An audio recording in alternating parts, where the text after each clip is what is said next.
Hey guys, today I found a new post from no-profit-2597. Basically, he writes, did I make a mistake buying a new car? Hey, just purchased a new 2023 Hyundai Tucson Hybrid SEL convenience package the other day, and now I'm posting here at 3 a.m. with buyer's remorse. I financed the car for $680 a month, 5.9% for 60 months. I'm aware that the dealerships don't take returns, but I'm messaging you all to see my options. I could afford the car, but I will need to budget, and I feel that if I need to budget to afford this car, then maybe I shouldn't have the car. Haha. It seemed like a very doable payment at the time, but now any advice is massively appreciated. I have no other loans or debts. Car information, prices at $35,950, interest rate at 5.9 for 60 months, sales tax plus registration fees is $3650, down payment of $8,000. And he gave us an update, which is, here is my budget information. Thanks again for all the responses. Hopefully my math adds up. Running on little sleep. Annual income $105,000, take home $72,650.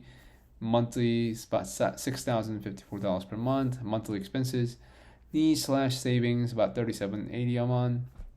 Leftover for more savings or wants, $22.76. Leftover for wants after new car payment, which is $15.96. Update 2. Wanted to quickly update here to say thank you. Thanks to all the comments and suggestions here. This damn expensive lesson will stick with me for a while, hopefully less than 5 years, but I will definitely have it hanging in the back of my mind forever. Glad I posted in this community. Couple of things. First thing first, as I mentioned in the past that I worked for a car dealership before. I can tell you, I would say like 90+% of the times, you probably can't return the car like you said. As far as your options are concerned, first of all, like the vehicle that you got, I'm not too familiar with the packages or the trim lines with the Hyundais. But the fact that the name of the car says it's a Hyundai Tucson Hybrid SEL with the convenience package tells me it's not an entry level car. And obviously, when you got it, I'm sure you got it because it had all the quote unquote bells and whistles, all the amenities that you were looking for. So it's the right car. It's just not the right payment that you wanted it to be. I don't think it's the issue with the price of it either. I guess you're just kind of concerned about $680 a month payment, which I agree, $680 a month. Nowadays sounds a little low just because I hear all this average car payment is $700-800 per month, but it's a lot of payment. I think I was making like, I don't know, $550 a month or something like that on my car, and that felt high. And so yeah, I can see like your hesitation or the buyer's remorse, I guess you would say. But as far as the car in itself is concerned, I'm sure you got a good car, you got a nice car, all the things that you wanted. So as far as your options are concerned, since you bought it, you committed to it, you drove it up the lot, it's your car. So keep the car, drive it, enjoy it.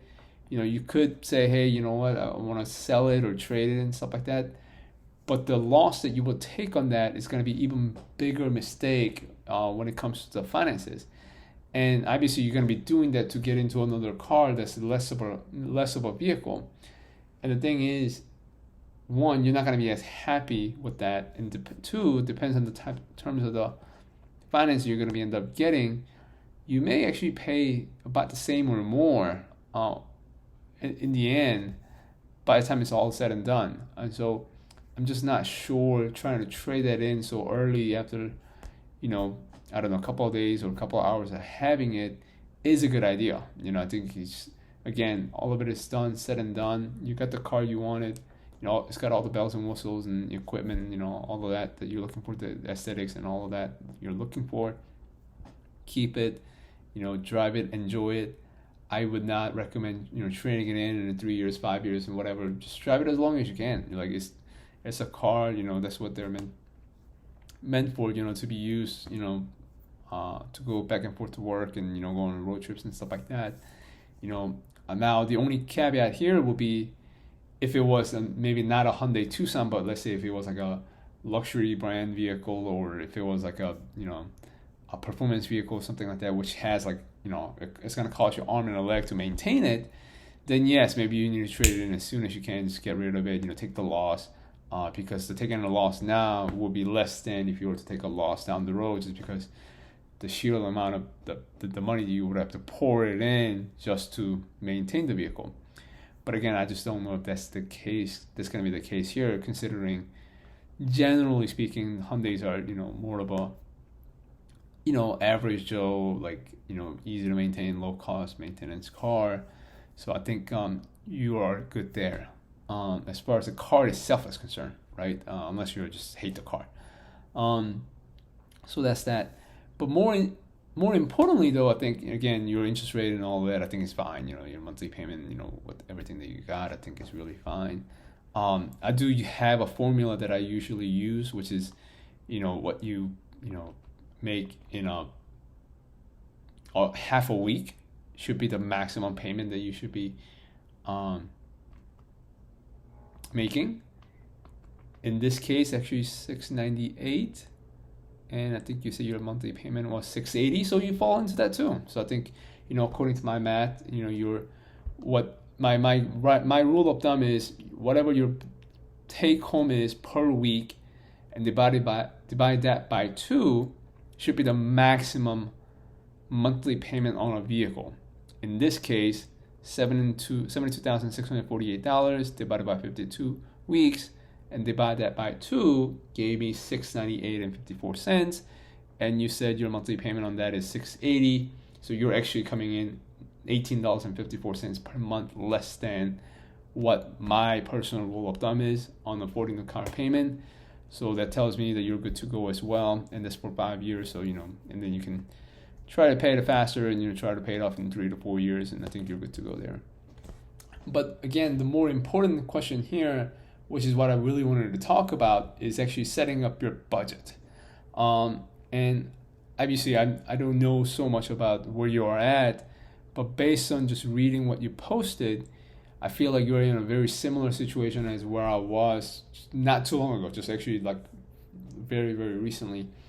And that is that I was actually saving a lot of money, and I was just saving it for the sake of saving it. And what I was always told myself is that it's always good to have a little bit more emergency fund. It's always good to have a little bit more, investment and things like that, which is all true.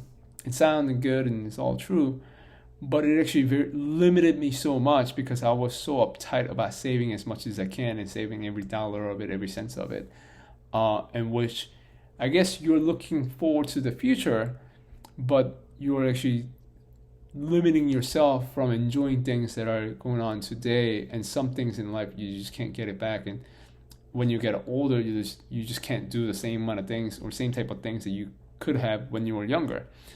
And recently I heard a sermon from a pastor, Andy Stanley, about the budget and stuff like that and the finances. And of course he's a pastor, so it's a little bit different, but I heard from other people with huge amount of sums of wealth, and they all said the same thing about giving back and stuff like that, and donating and making contributions back to society, giving back and stuff like that. And the way he put it was 3 things, right? So you give first, save second, and live on the rest. And I guess the saving part is the saving / investing, I guess, in this case, and then spending and living the rest is the rest. And again, not to say because he's a pastor, blah, blah, blah, but I think generally speaking, I think, being able to kind of give, doesn't matter what the percentage is or the portion is. He says it himself, it's not that important that, whether you give 10% or 5%, 1%, whatever.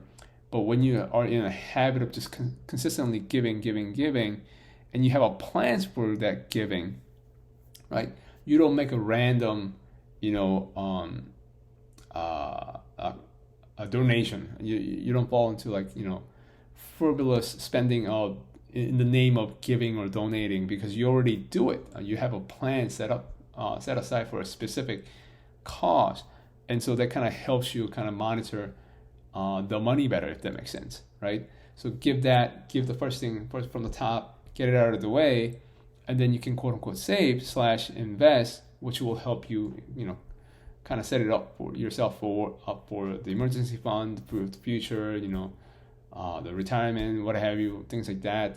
So you gotta do that, and then what's left over is what you are to use to, live on and the wants and whatever it may be, things like that.